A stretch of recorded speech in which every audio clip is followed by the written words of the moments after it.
My name is Susanna Ray. I grew up here in Kirkland since 2008. I had been having symptoms and pain and other symptoms for more than a year. I told different doctors about them, and initially they thought it was early perimenopause because I was 44, 45. The pain was getting worse and worse, and one night I couldn't fall asleep, and I got up out of bed and I completely collapsed in pain. And my husband took me to the ER.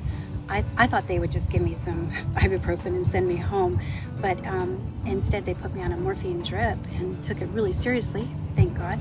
And they did another test, and before I knew it, they were actually rushing me into surgery for what they thought was a twisted ovary.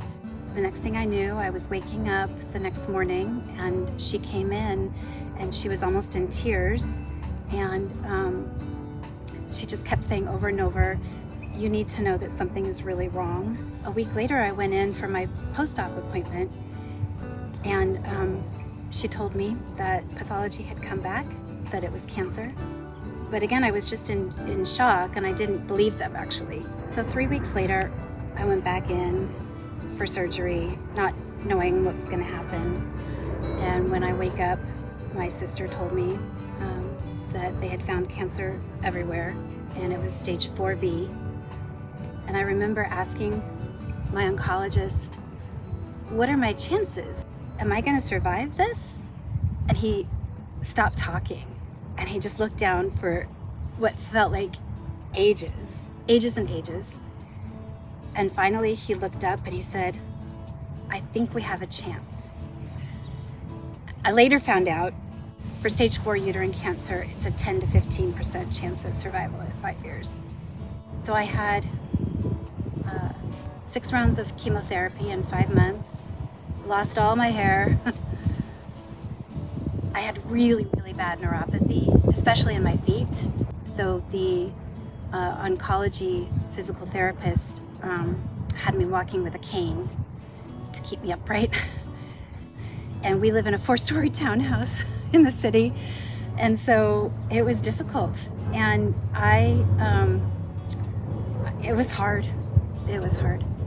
I knew my physical therapist had always been saying avoid inactivity. And so somebody, I don't know who, somebody told me about Team Survivor Northwest, and I signed up, I joined, and that was in January 2020. So I was so excited to finally find this group. I had made it to one dragon boat practice, and then the pandemic hit, and I was really bummed. But thankfully, Team Survivor almost immediately put everything online, and all of a sudden I had all of these classes that I could choose from. So I signed up for like 4, and I have never in my life been that consistent with exercising. I did 3 or 4 classes every week during the whole pandemic. The class instructors are all really good at giving you alternatives and helping you with your limitations. And so I just got more and more confident. After a year and a half of doing those classes, when they said that they were going to bring back the Mount St. Helens climb, I thought, I wonder if I can do it. And I thought, I'll give it a try. I like hiking, it'd be fun. But with every hike this summer, I really did not know if I was gonna make it. And every hike, I learned something new. But after Mount Si, that was a turning point. Mount Si was the hardest thing I'd ever done. And every hike after that was incredibly difficult, but again, I made it. Oh my goodness, Mount St. Helens. I almost didn't make it. And I actually had a brief crying jag. And I just stood there and looked up, and I thought, well, it's a nice view from here. And I thought, oh, I can't do it. And I stood there, and all of a sudden, I saw 2 of our volunteer leaders, Kim and Heather, and they were running down the mountain toward me. Kim took my backpack, and she said, "Just follow me." And I was like, "No, I can't, Kim, I can't." She was just like, "Just follow me." And Heather was with me, behind me, both of them encouraging me. And I couldn't believe it. And I was just like, I'm making progress. And it was getting closer and closer. And I got to the top and everyone cheered. And I was crying again. And I was like, I can't cry because I can't breathe because of the air. I was like, okay. And it was just an adrenaline rush. Oh my goodness.